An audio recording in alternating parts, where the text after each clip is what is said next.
Hey everyone, welcome to Goody Reader Live, our end of the month show on YouTube Live exclusively.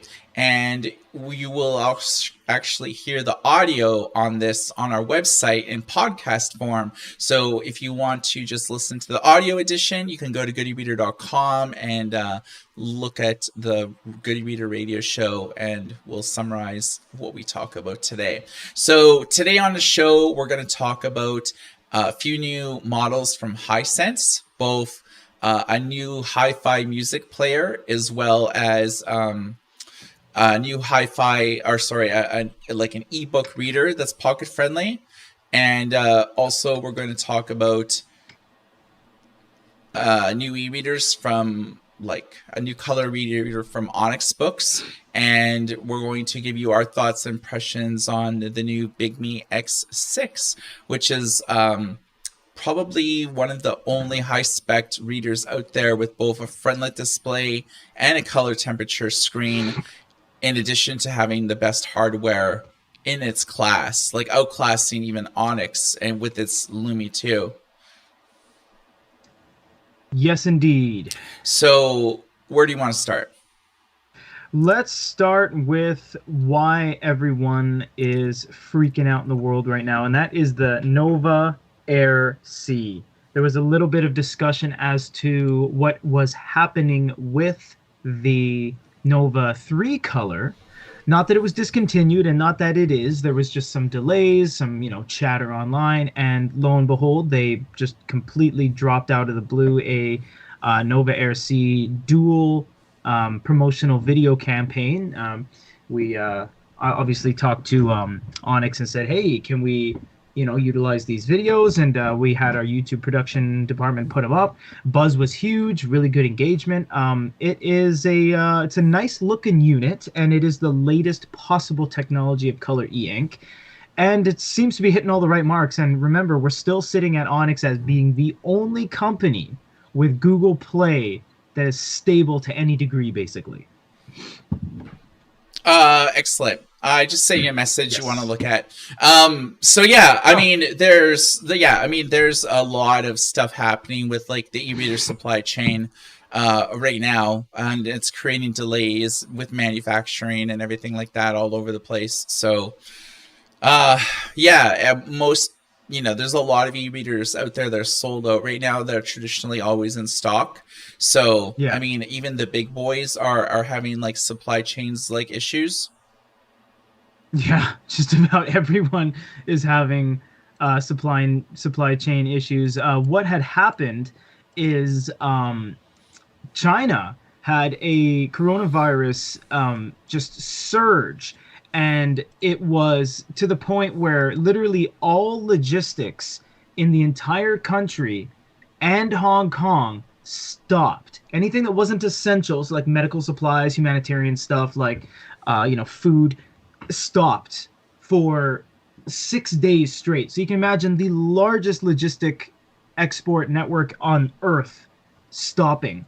So that means your phones, your shirts, your shoes, everything was stopped. And what that meant was literally everyone felt the issues with this, because DHL wasn't moving, and DHL is the absolute zenith of the pinnacle of shipping logistics. They will ship anywhere, DHL, and they weren't moving. And that put a lot of people freaking out, because when your stuff's not moving for 6 straight days, our stuff as well, all the incoming things, all of our inventory for all of our 5 locations, all the things we needed for review samples, there's some huge delays in the industry. Yeah, it's not only that, it's one of the interesting things about us running our own store, both the Shopify store at goodyreaderstore.com and our main store at goodyreader.com/blog/shop, is that we have like 20 or 30 we're authorized dealers for these companies, and a lot of the times we place orders of like 50 units, 100 units, and so we're a little bit more privy to supply chain issues because we participate in it. We've always had like a passing interest in supply restraints, EPD shortages, factories being closed, new initiatives and things like that. But we have a greater understanding of the e-reader supply chain conundrum, primarily because we are participants. So, when we Yeah, order 50 units from Onyx or 100 units from Bigme, and it's like they give us tracking, but DHL actually hasn't picked it up in like a week. that's right. So it's like, Yeah, as a customer, if you get tracking and it's like, oh, a label's been generated but nothing's been shipped yet, are these guys just slacking? Or no, it's primarily because of like the supply chain issues, like primarily because China is where all e-reader manufacturing is done. Like Kindle goes with Foxconn. Foxconn is based in China. Nook, Kobo, and all those brands, they're based in Taiwan, but a lot of the components that they use in e-reader assembly are made in China. And so if they can't that's get from it. China to Taiwan, then an e-reader can't be constructed properly. And for Yeah, e-readers that are developed, manufactured and then sold and then shipped from China, that situation is like even like more delicate. So yeah, when there's things going on, I mean, it's all because of COVID, basically a resurgence of COVID, and being like a totalitarian state. If they want to close down all subways, they can do it. If they want to close all that's right. buses, they can do it. If they want mandatory testing in order to even leave your apartment to go get groceries, you have to go get tested. So it's a Yeah, little bit different than in North America, where I don't feel like wearing a mask. It violates my human rights, and so you don't have to like right. wear a mask unless you go into a place that is pretty well like a private business that's saying like, if you want to come in here, you have to wear a mask or prove your Right. vaccination. And some people are just that, this A little bit different this over there. violates our constitutional rights. Like in Canada, like about a month ago, we had like a big thing that made all the news from all the places about truckers in Canada protesting, like in Ottawa, about wanting to impeach like the prime minister for doing vaccination, and like to have pharmacies do it and stuff. They're like, we shouldn't have to get vaccinated, or we shouldn't have to wear masks, and we should repeal all of this stuff because it violates our rights. And it's like, you don't even know rights. You know what I mean? Like, you've lived in a country that's like totally free and everything like that, and you don't know how the other side like lives, where every move that you make is like caught on like CCTV like cameras and social credits scores and stuff like that. If you hang around with like undesirable people, it's like your credit score goes down. It's a little bit delicate. Yeah, So yeah, definitely can let's mess your life up. let's talk about e-readers. That's why we're all here. That's why Peter and I are on this show, and you, the lovely viewer or listener, is checking it out. So the first major announcement, we have to get into this right away. The Onyx Book Nova C, or the Onyx Book Nova Air Color. This is a brand new device. Our review unit is incoming, but we know about all the specs and everything like that right now. So why don't you tell the people about this? No. Yeah, it's a really nice unit. It's also replacing. It has been confirmed finally that it is replacing the Nova 3 color. Yes. So there won't be any more need for the Nova 3 color. It is. They haven't officially announced it as discontinued, and a lot of these companies keep things around. Pocketbook kept the Aqua around, even though 60% of their lineup was all IPX8 certified, aka Aqua protected, but they still had the Aqua. So it might still have some stragglers as they get rid of old inventory, much like Boyu has done, much like Sony has done. Everyone does that. It's non-wasteful, so that's why that happens. But yeah, it's moving forward with that. It's supposed to have a bunch of new things that even I can't touch on yet because me and the people at the office haven't even done our review yet. There was actually a bunch of terminologies surrounding it. And actually, I'll tell you how it usually happens is we get a review sample and there's like a little, here's one from Fujitsu, for example. So Quaderno sends us stuff like that, and they give us a little press package, and they say, this is what our device is all about. This is what the terminology means. This is what, e-ink Carta 1250, 1200 means. It's all that kind of stuff. So we go through the package, a little table read, and we're like, oh, yeah, okay, this is this. So there's some stuff. It's like, there was like One Touch or On Touch something or other. On Cell Touch. That one, yeah. So like, I can't talk on that right now because I don't know anything in a personal. Like we review things. We have it in our hands. We test it out. We're like, oh, that's what it does. We can talk about numbers and specs all day, but we haven't gotten our review sample yet because it came out 36 hours ago. This announcement, so it's not even technically. None of the packages are even moving yet. We haven't got like Mike said, we haven't got a review sample. Our Chicago location, our Vancouver location haven't got their. We usually get like a couple boxes of 30 or 60 units a pop just to make sure we're all kind of stocked up.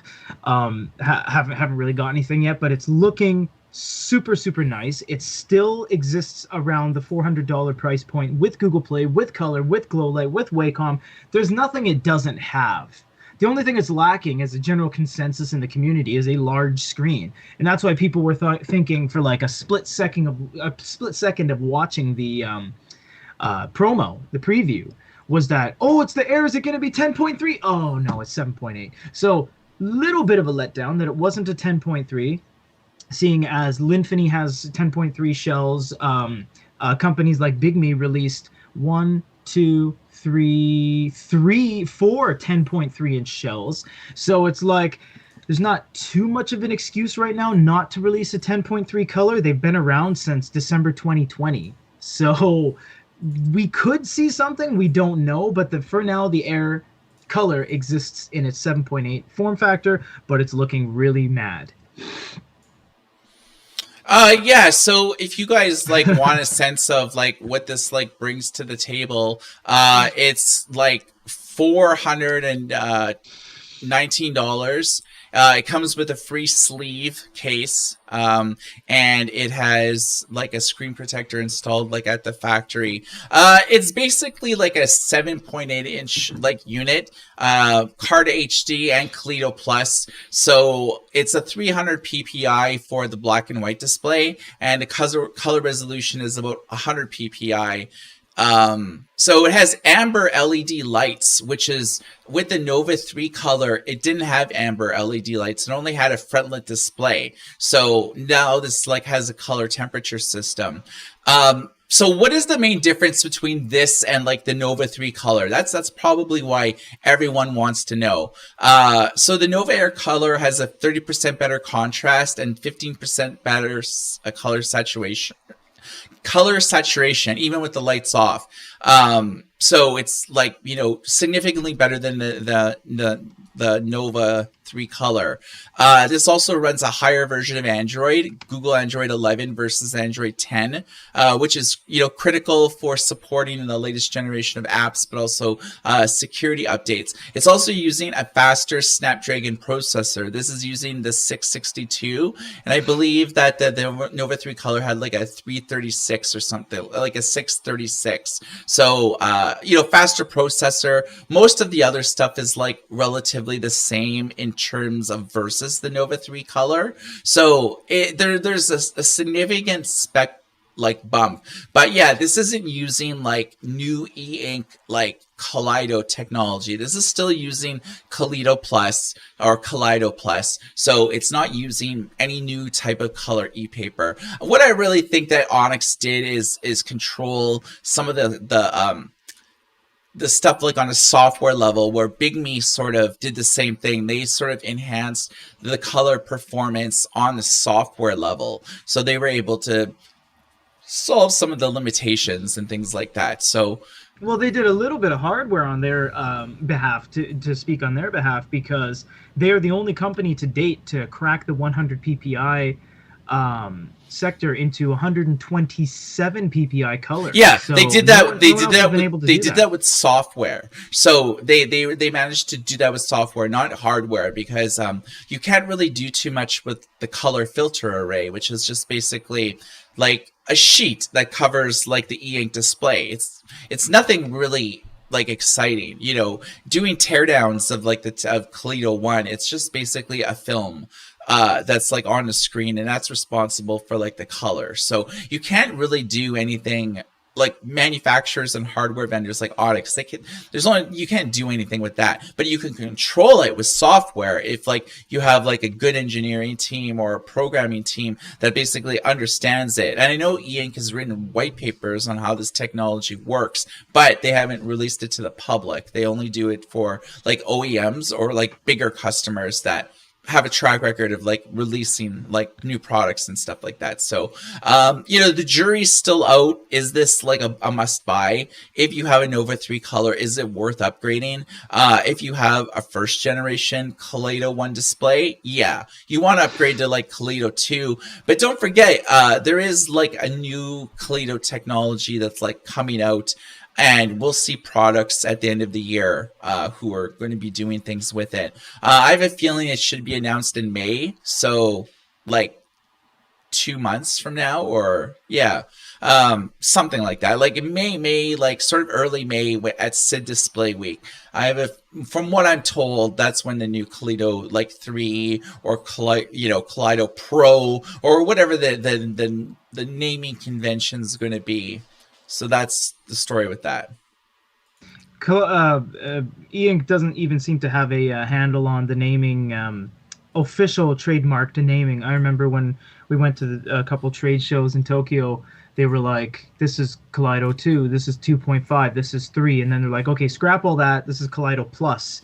And then it's like, okay, well, what do you want us to say here? Because we have to have, like a lot of the times, this knowledge isn't generally known by everyone, so like we control the narrative as to what we need to tell people, and we want to tell people the right thing. So they're saying right now they've just scrapped all the prefixes, and it's just Kaleido suffixes, and it's Kaleido Plus. So that's officially what's going on right now. You can call it Kaleido 2, but 2.5 is just something like in the prototypes at trade shows. It didn't really ever kind of catch on. As Mike said, there's no difference in, it's just software upgrades. There's no actual physical difference between this, so there's no massive difference between 2 and 2.5. But one of the things you have to know about e-readers is that generally 90% of e-reader manufacturers, you can't upgrade Android. We've seen it time and time and time again. You can't upgrade Android like you can on a smartphone. So that's why Onyx was kind of forced to release the Air 2 versus the Air 1, because that's the only way to get into a bigger version of Android. Boyu did it too. They were rocking, 5, 6, and then they went up to 8.1, and then they went up to 9. Typically, you can't update your e-reader with Android. It's a like convoluted, like the way that Onyx, like that Boyu did it, was that you have to first download like the firmware image. You need to install like a custom PC installer. It wasn't even available for right Mac. There, what you're.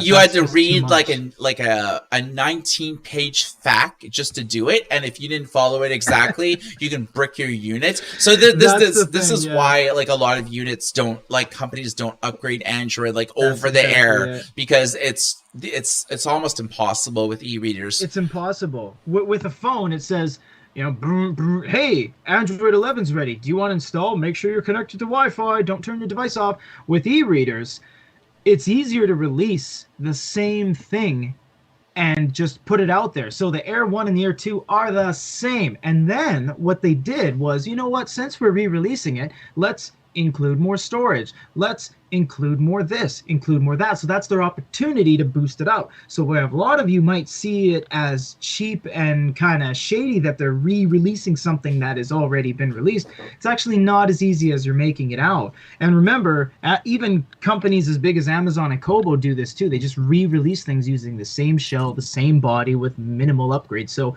it's an industry-wide thing. It's not just Onyx, and it's not just e-readers in general, but this Air C looks great, and yeah, we're excited to have it in our hands. I mean it's 7.8, so it's like not like a giant slab that you're afraid to take out. This would be like an easy thing to just throw in a sleeve and put in your bag or your purse or your like backpack, and bring it out to like read at appointments or something like that. 400 is not really breaking the bank. It's not like iPad type of money or something like that. So yeah, I mean, easy on the eyes and color. It's sort of using the latest tech. So yeah, we're going to be reviewing it soon, so you'll get a sense on our unboxing and our full comprehensive review of it. So you'll on our YouTube channel, you'll be able to see that, and then we'll also do like a written review like on our website, so you can kind of, if you're more into linguistic prose, you can do that. So spinning a little bit in a different direction, is the Kobo Forma going to be discontinued? There is some things happening right now with the Forma that leads me to believe it will. So it's also 3 years old, isn't it? 2019. 18.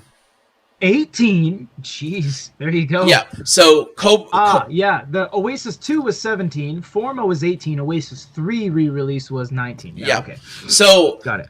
If they're no longer marketing the Kobo Forma, Kobo has like an Amazon page where you can go to like their Amazon page and they list the models that they sell, as well as some hyping factors. It's all sort of image based. It looks really good. You can tell Kobo put a lot of thought and effort into it. And but the Forma isn't listed there anymore. You have to actually manually search Amazon to even find a listing for it. And they only have the 8 gig model available, not the 32. Oh, that's been slowly pulled out of a couple markets here and there over the past 12 months. Interesting. When you visit the main Kobo website and you select apps and e-readers, no matter what country you're in, the Forma doesn't show up. It lists the Nia, the Claire HD, the Libra 2, Sage, and Ellipsa.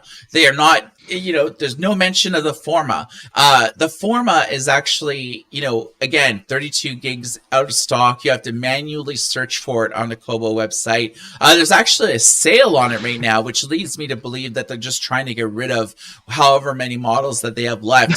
So someone just said, unfortunately, I got the Forma. Yeah, it's $40. It's $40 off both in Canada and the US, but only on the Kobo website. What is interesting about the Forma is that, Kobo relies on distribution partners. They sell things on their own website, but they want to go where the readers are, and they tend to sell their e-readers in bookstores. So the Forma is not even listed on Chapters Indigo anymore, the largest bookstore in Canada. Walmart is their official partner in the United States. The Forma e-reader is no longer available, or any of the accessories. FNAC, however you pronounce it, is their primary distributor in France. Also has the full Forma listed, but it's been sold out for at least 6 months. Booktopia, their official partner in Australia, has 0 listings for the Forma, and ditto with the accessories. So all of Kobo's major distribution partners in all of the major, G7 countries, you can't buy it anymore. And that's true. Now that you say that, when we looked at it, actually on my coffee break, I looked at an electronics store, and they pulled the Forma as well. They had a Clara and a Nia on the little booth, and there was no more Forma there.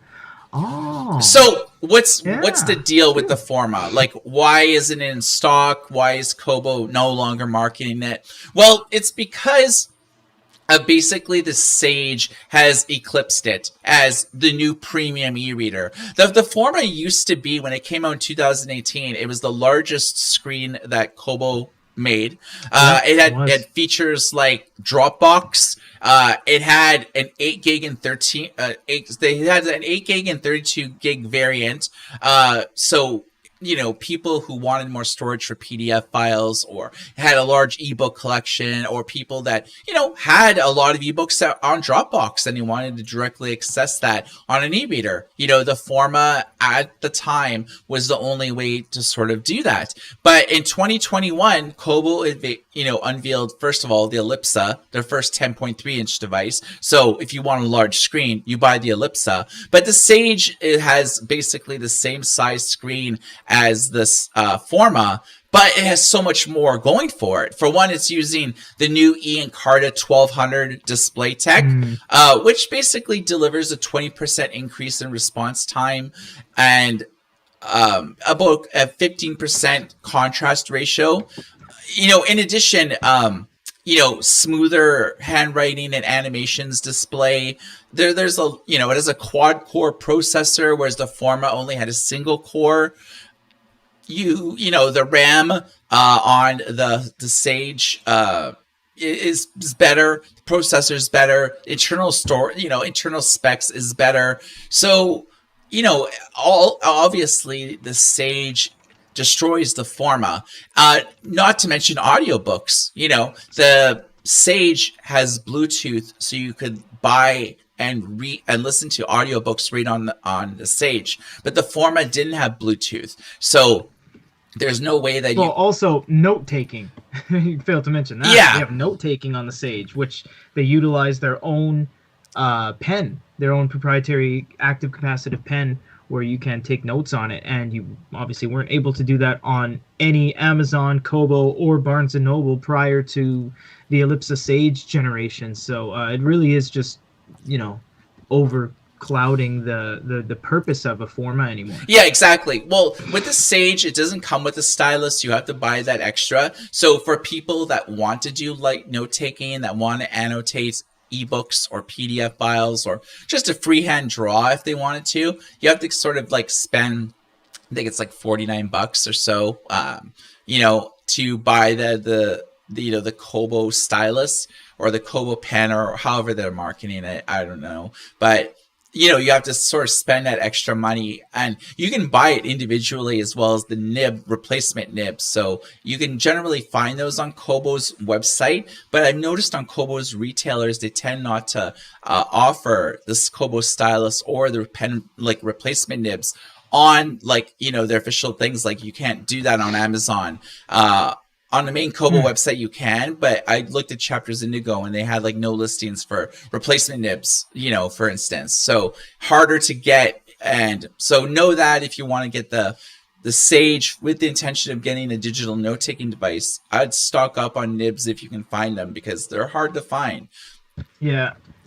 Yeah, that's very interesting. Yeah, I mean, you may be like, Mike, is Kobo just going to do the Forma too? I don't think so. I think they're going to kill it. They have too many SKUs like in their portfolio right now. They have the Nia, Clara, Libra 2, Sage, Ellipsa. That's 5. They don't need another one. They don't need a 6. Just does it. They don't need a 6, and they don't need something that is worse or is less performing than the Sage when the Sage exists. Because if you need something that's a little bit stepped down from the Sage, you have the Libra 2. If you need something bigger, you have the Ellipsa. If you just want to swipe all that away and go with an e-reader, you have the Clara. Oh, I want something even kind of lower. You have the Nia. There's no room for the Forma anymore. There's no place for it to sit. Yeah, I think it was just a one and done. It was just like, at one time, it was their premium, most expensive device, and now it's been just replaced by the Sage. So, yeah, I have a feeling that Kobo's going to kill it. You got to think about from a retail perspective. If you want to stock up on Kobo units, would you rather invest in 5 or 6? Right. I'd rather buy and stock just like 5 units. It just makes like a lot more sense. Right. Well, Kobo's still doing very well, and they still have a lot of stuff under their belts, so don't think of this as the end in any way. They're still very much kings of their own in their own regard. Okay, let's talk about Hisense. So Hisense is a company that you may know that makes TVs and all sorts of consumer electronics. They're, you'd be hard pressed not to go in like a big box retailer like Best Buy or like Walmart or something like that and not see some Hisense products. So Hisense makes e-ink devices, but they primarily make them and market them towards the Chinese market, which you may think, look, what do I care about a Chinese device? Well, they support multiple languages, including English. So, we have like distribution deal with Hisense, so we have them like on our site. So you can actually, buy, say, the Hisense Touch, which is the only e-ink based hi-fi music player, which Yeah. basically has speakers, a 3.5 millimeter headphone jack. It's basically, if you want something that's like, 5-inch display that you can listen to all your flax or to your spatial audio Yeah, music with like Apple Music, if you have that and you want to listen to spatial audio or like Dolby like audio, plug it into 3.5 millimeter headphone jack, and this device will last you battery charge a month. Whereas like if you have like an Android device or like an iOS type of device, good luck yeah, with more than 2 or 3 days max of using it, and you'd be out of juice. Traditionally, you have to charge it every day. So, Hisense released a special edition of their Hisense Touch hi-fi music player. It's called the Hisense Touch Museum Edition, and yeah. you actually did an unboxing of this. Yeah, we had a packet in a, we have incoming mail to all of our locations.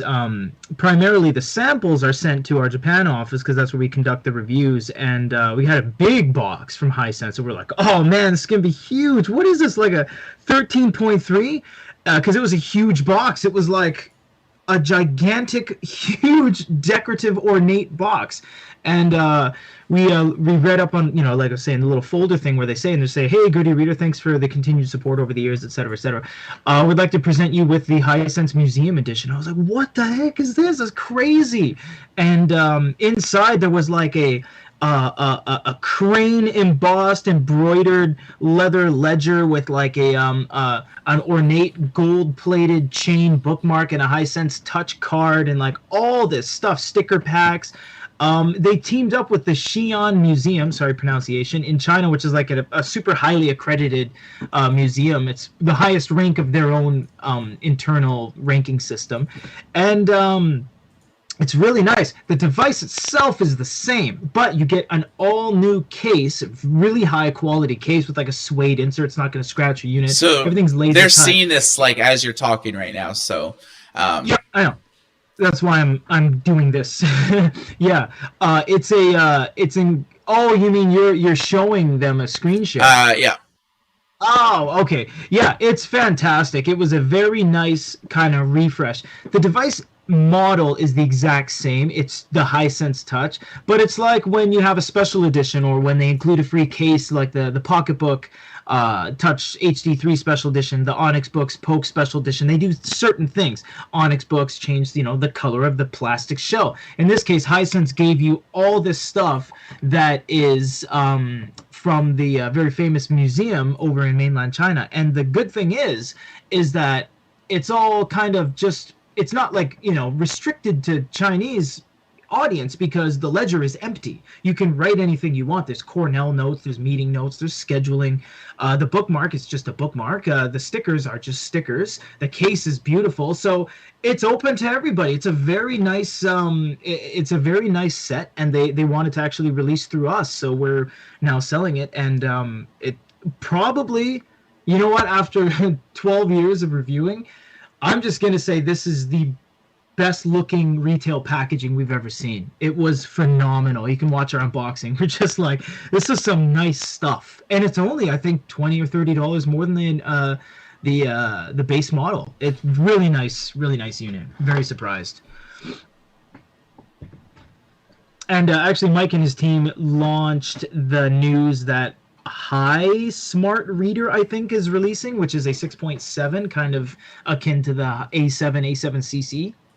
Yes, so Hisense is going to be releasing, it's not out yet, it's called the High Reader, which is basically a form factor as a phone, but it's actually a 6.7-inch dedicated e-reader. So it's like a very impressive screen to body ratio. There's hardly any bezel on the sides or the top. There's a little bit of a bezel on the bottom, but that's just because so more all the internal components is. But yeah, it's like 84% screen to body ratio, 300 ppi, 36 like LED lights, so a frontlit display, a color temperature system, octa-core processor, 4 gigs of RAM, 64 gigs of internal storage, Android 10. So not sure if it's running 11. This is just like preliminary specs. It could upon launch. We never know. It could change. Yeah. It's going to retail for like a little over $300, but it's also running English and everything like that. So we're going to be getting a sample of this. But what one thing I kind of dig about Hisense is that this is the first dedicated book reader that they've ever released, which is interesting because they've only really done smartphones which have an ebook reader app on it, but preliminary it was made just as like a smartphone, and reading books as like a secondary function. And one of the things about buying sort of like a smartphone from Hisense, especially their latest generation, the A7CC and the A7, they support 5G, but they don't support 5G networks in every country with every carrier. It's only like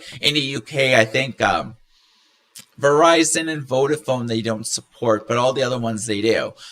In Canada, I think they support all the major carriers here. But if you live in Iceland, or if you live in South Africa or Egypt, United Arab Emirates, Singapore, your mileage may vary. So spending that much money for a Hisense phone where you may not even be able to take advantage of the 5G network, it's a long shot. Whereas with a Hisense ebook reader without the phone, which makes it even lighter, that's a compelling value proposition, because it's like, it's much easier to carry like something like this. It's actually to be the same size as like the iPhone 12 Pro Max, basically like a 6.8 inch screen. So it'd be like the same size as this. But, with this is pocket friendly. You can throw this like easily anywhere that you want.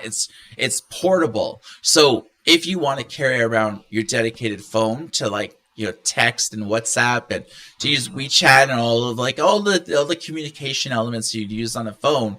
But the one thing about your phone is that when you're reading it at night, you're basically staying up longer. You're going to sleep later. It's because of like the blue light from like devices like this, whereas with an E8 display, there's no blue light. So if you want to use this at night, or to read like out in the bright outdoors, you're going to the beach, it's springtime like pretty well. So it's like people are spending more time outdoors now during light. If you're reading on your phone in direct light, good luck about, basically not getting glare, whereas with an E8 display, it absorbs light. It doesn't reflect light. So that's one of the big things. So again, jury's still out, just like the Onyx Boox Nova Air C. We don't have a review sample yet, and this is a pre-order basically. So we haven't even listed it on our site yet, because we don't know how much, we don't know the prices, the official prices yet. We don't know what Hisense will do for, you have to buy 10 of these or 100 of these to get the dealer discount. So we'll know more in time. So once you're on our YouTube channel and you've seen unboxing of this, generally we'll have a product listing ready to go live. That's right. We will be the first to tell you about all that. E-Ink released some new tech called Gallery Plus.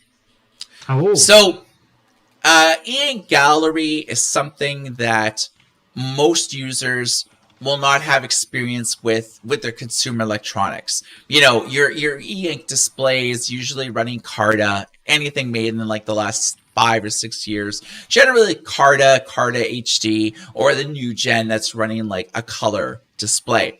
So E-ink has sort of been doing like digital signage for a number of years. You probably have noticed like in your local grocery store that in a lot of markets they're now using like e-ink like tags for prices because it's a lot easier to have like digital price tags where like you update the prices like on a computer. We're running a sale this week, it's 249, so rather than send like Bernard, the 16-year-old like stock boy to like manually change like 100 price tags or to like Dude, 100. You know how many price tags you have to pull the little plastic thing, take it out, go to your little fanny pack, and be like, "Oh, which one was it again? Is it 298 or 297?"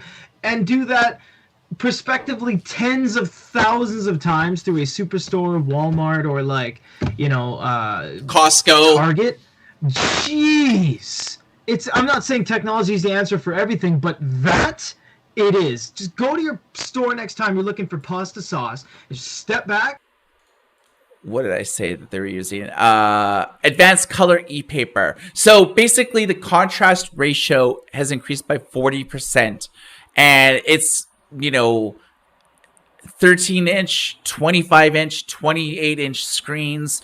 It's basically the colors look deeper and more richer. This is the type of thing that you would want to see. So, where is gallery used? Where would you see it? Well, various places. Cafes are using for their digital menu boards. So, think about when you go to like a McDonald's. Now almost every McDonald's has like the menus that are digital. Well, a lot of places, specifically in Asia, but in Europe too, they're using more e-ink based stuff because you don't really see the e-ink refresh rates happen because they're static menus. So think about like a coffee and breakfast place or a dessert place or some type of place where like like a cafe where they serve like espressos and cappuccinos and they list prices and they have like a limited menu.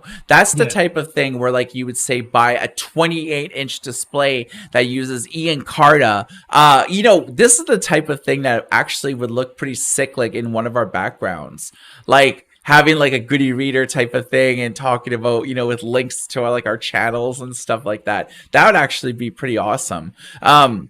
So basically it's used like via software. So you would use it like, so e-ink doesn't sell this directly. So they go through sort of like authorized resellers. So they generally provide like, software where like you would upload like, an image file too, and then whenever it's like on that image file, so basically these like sandwich boards or digital menus, they're connected usually by Wi-Fi, and they generally have, because they're only basically showing a static image, you basically only have to like recharge it like once a year, like if that, and it's just like there's like a USB port on the side, and just one night when you close, you just like charge it like all night by just like taping like a like a wall charger thing to the wall, and you come in the next thing and you don't have to change it for like another year. So that's the big thing. So yeah, to control what's on it, it's generally like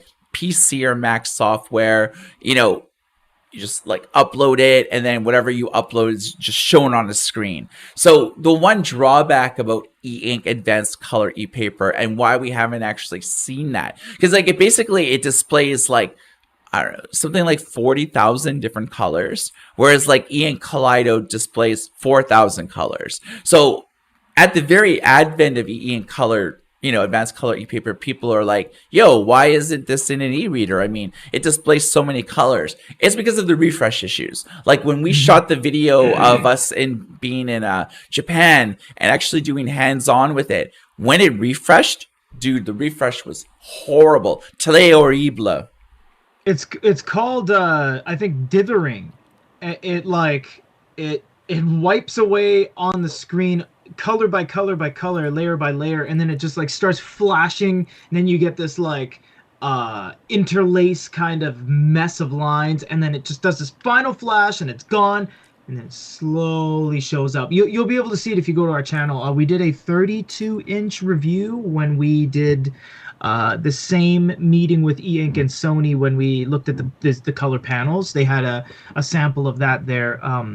But yeah, wasn't that great, but man, does it last forever. And it looks like perfect forever, you know? Yeah, Really so good. the main benefits about advanced color e-paper is that you always want one static image on it. You don't That's want, right. you don't want like to change the image because the No. user experience is like sucks. And that's like, if you want like a digital menu and you have an extensive menu, you can just do what McDonald's does about having just like LCD, like, displays that stretch like from like Yeah. display to display. So you don't really see how there's three different displays on the wall. Everything just sort of like merges like into one. So if you have like an extensive menu, yeah, obviously you need like an LCD display. But if you want something that's like color e-ink that has no glare or reflection, it's just like a dipped bezel, like a type of thing, like the sunken screen and bezel type of thing, where there's no layer of glass on it, so there's no way that Right. like your overhead lights from your cafe would shine on it and obfuscate like the image. So why hasn't this been used like in e-readers? Well, it's they haven't got it to work with e-ink like refresh like technology. More importantly, e-ink has like a display like technology bridge between the screen and the refresh system. It's called a waveform controller, and they traditionally have been using e-ink Regal, and Regal is their proprietary in-house created waveform controller that controls the refresh rate. So it like that's why older technology like Kindles from like 10 years ago, there's a lot of ghosting.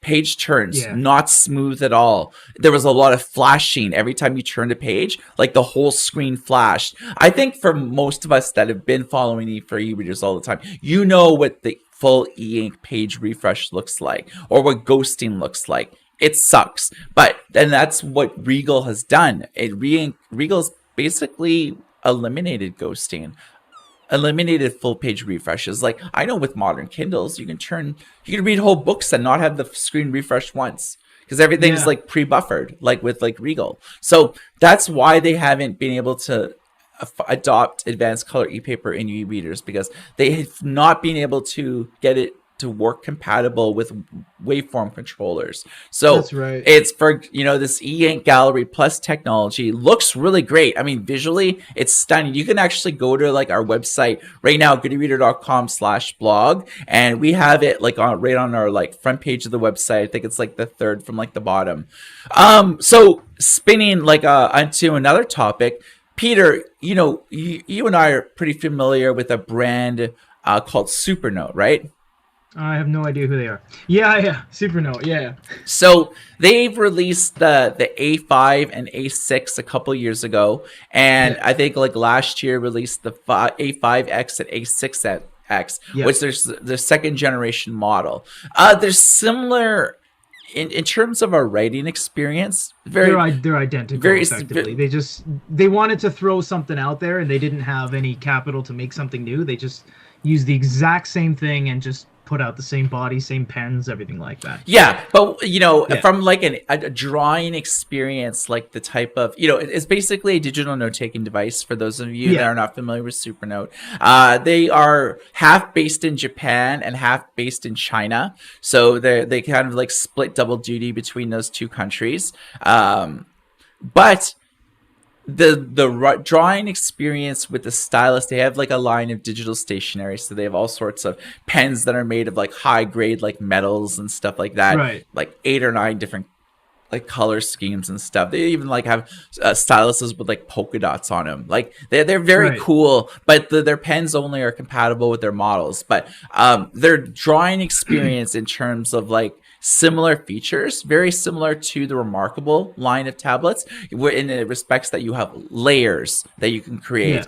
that you have sensitivity with the pens, erasers. You have a lot more drawing options and things for advanced like schematics or people who need something with like OCR, or they need to be able to make character art, environmental art. If you like follow the Supernote account on Twitter, there's all sorts of like really cool art that people are making. Everything from like manga to like really nice environmental art where like you can see tufts of grass and like clouds like look really nice. Like Yeah. I'm more of like a technical artist. I'm not really like a fine artist, so I can't really do things like that. But if you are a fan of Supernote, or if you have a Supernote, they are going to be developing some very exciting things in 2022.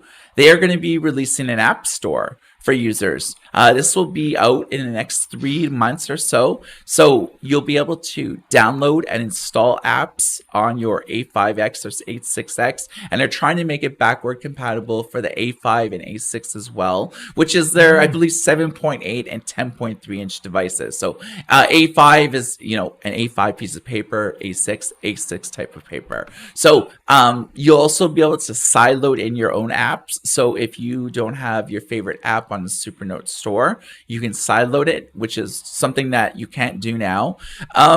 We don't know if Supernote is going to be developing their own app store, whether they'll be licensing it from like a third party, or they'll be using something like Amazon. We really don't know. Right. They did a leaked roadmap that I saw that was posted on this like site that I've never heard of before.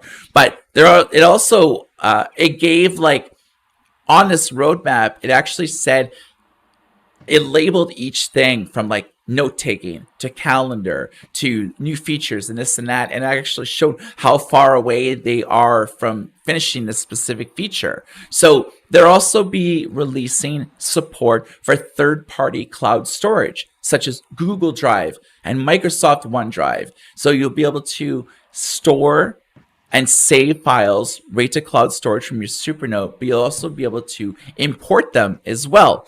They're working on an OCR program, offline real-time like pen recognition, handwriting to text in various language, and lots of changes to the calendar. The main drawing app is one of the most advanced in the industry, and there should be more paintbrushes, fountain pens, and better anti-aliasing.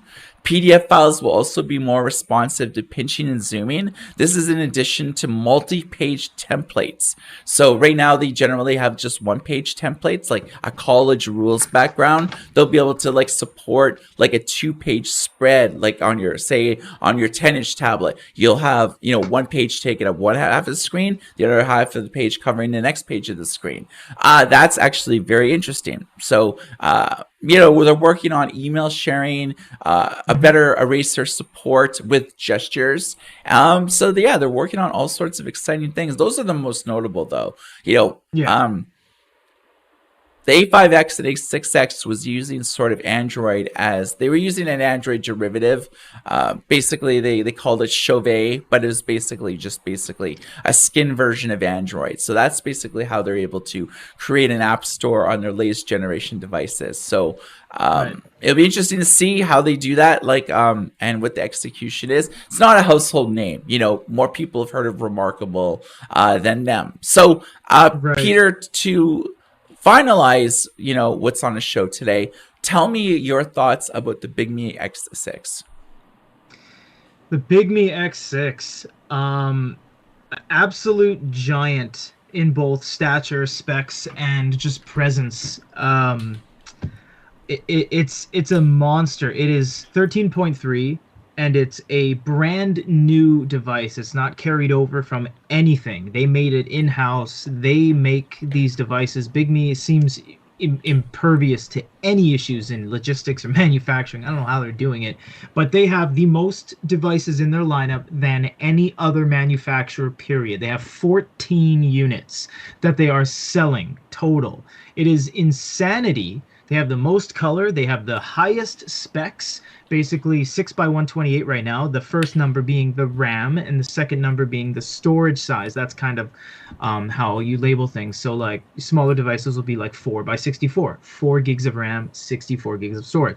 They also have so many variations of everything. Their devices have 4G on them. Their devices have SD cards on them. They have 4 color devices right now, and they're all 10.3s. They have 7 color devices total, if you count the 7.8s as well. They have a fighter brand called Goyu or Smartbook that has 4 devices in it alone. They're insane. Bigme, again, they're not paying us to do this. We have distribution with them, meaning we can sell their products, but they don't sponsor us. We're not sponsored by anybody right now. Yeah, the X6 is huge. It is so fast. The latency is really low, which means there's no delay. It is a beefy unit too. Up until now, we've seen very flimsy 13.3s. The paper, the Sony, the Fujitsu, and even the Onyx is very light. You know what I mean? This one's heavy. It's not like, oh my god, I can't hold it. Not at all. But it's definitely a tightly built unit. It is so well made. The screen doesn't flex. It's not peeling off. It's structurally sound. The pen is beautiful. It has an optional charge to do like, you know, manual page turns anywhere you are. You can set your device up at a table and just be like page turn, oh, back, like that. It comes with its own remote basically inside the pen, and it's Wacom. You can use any pen on the market. There's really nothing it can't do. Industry standard right now. It's fantastic. I personally love it. It's not the greatest thing ever made, but it's a breath of fresh air right now in this world of delays and issues and component shortages. A very welcomed guest to the powerhouse in the e-reader world. That's my take. I can't hear anything. Has everyone left me? No, I can hear you. Okay. It was like 3 seconds, no chat, no feedback. I'm like, hello. Yeah. Bigme's fantastic. Really, really cool units. In fact, Bigme white labels their stuff out to other people like Bokeen and Pine Note, and other companies like that because Bigme themselves make the units in house. So that's kind of cool.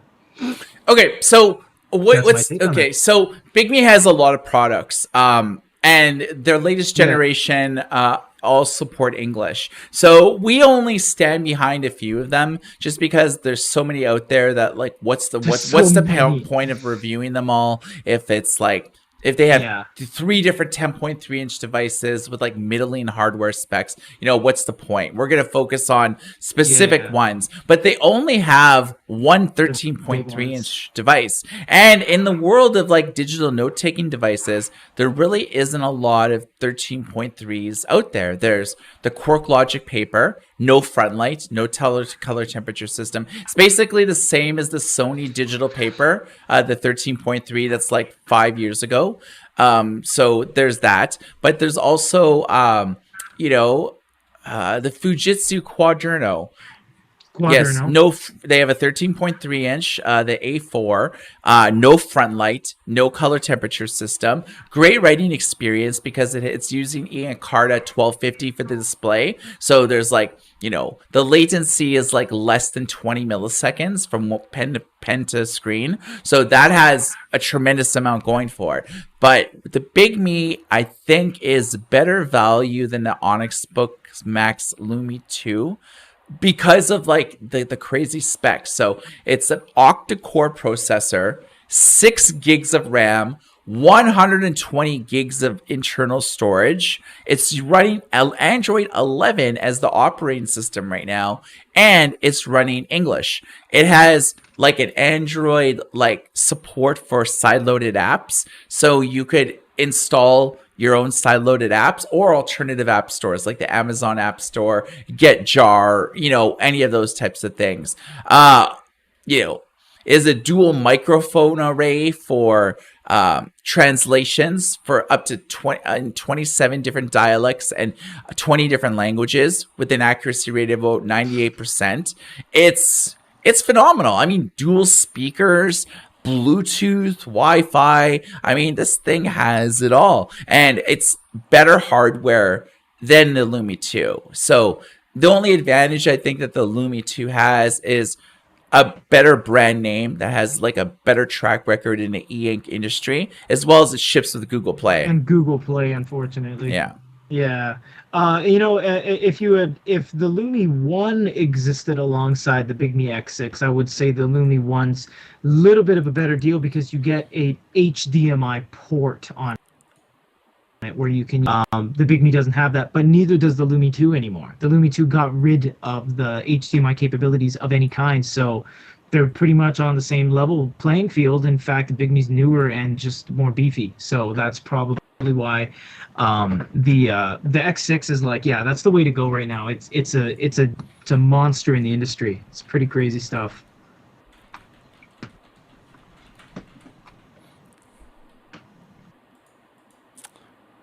Yeah, your camera's like kind of Okay. glitching out, so it's like it's Oh, coming in at like 384 by something.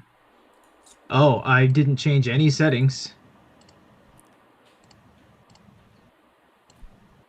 Either way, there was another yeah, someone says Peter has, oh, you said that. Yeah, that's fine.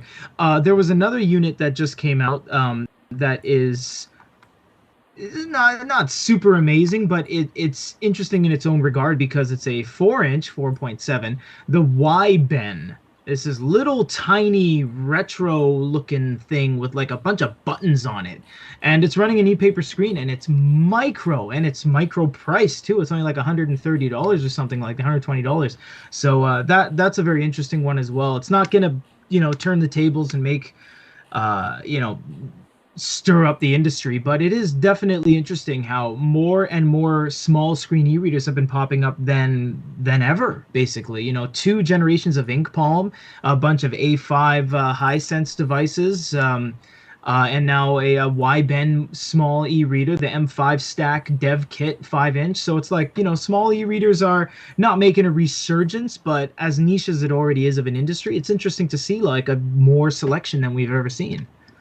Yeah, so I mean with the Y band it's like 4 inches, like it's super small. It doesn't have a touch screen, doesn't have a frontlit display, it's not running Android or Linux, but it's a bright, bubbly interface. You can control it with like Yeah. buttons. So like with a lot of people were kind of saying like that it's great for kids because it's like there's no way they're gonna break this thing. It's like it's made Yeah. to last. So it's the Yeah. type of thing where like an e-ink display like for kids, but for grown-ups they can find value in it too if you want something ultra portable that like fits like in your jeans pocket, like how It is like jeans small. pockets have like the small little thing that change can be put in, or they put their iPods and stuff in. You have your main pocket, then you have like the mini pocket. In the mini pocket, that's where the Y bend would like fit in. So it's like It's very it's that small. small. So we have an unboxing video on our YouTube channel. You guys could take a look at that and see if it provides any value of it. It's like a little over $100, so it's not like cheap as hell, but it's not bad. Yeah. So, is there any questions in the chat for us? No, they're talking amongst themselves, and we've actually dropped half people because of our little issue there. So when we restarted, not everyone carried over, but that's everything for now. I think there's just some small things like the Gligo watch and Garmin Instinct and stuff like that, but that's just all going to come with time. E-paper watch is kind of on the up and up. We have a contest right now on our channel for a Kindle supplied to us from Amazon. Thank you very much for that. And that's pretty much it on the production side slash sample side. We're just going to get the Nova Air C in and I think some more Goyus and Bigmes and stuff like that. But otherwise, that should be it. Yeah, so that's what we have looking forward to for this week. Peter has a few smartwatches he's going to review.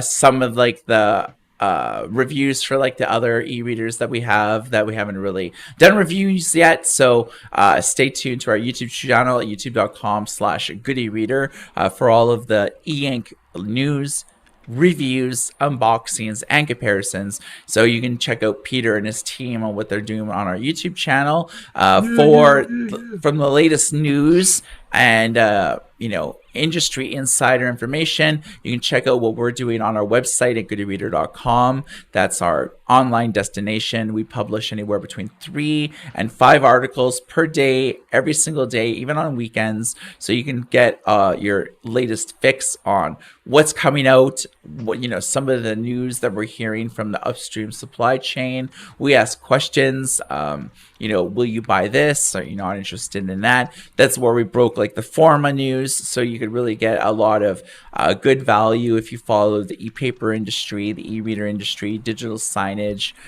or even just like a passing interest in what's Amazon doing with the Kindle this year, what's Barnes and Noble going to do, what's Kobo going to do, or insert your favorite e-reader brand here. So we report on that every week. So thanks for listening, everyone, and you've been watching the Good E-Reader Radio Show live on YouTube and on various podcasting networks such as Apple Music, TuneIn, Spotify, Apple Podcasts, and a whole lot more. So this has been Michael, and this is this guy in the black shirt. His name is... Oh, because I didn't know what you were leading me into. Oh. Yes, this is Peter.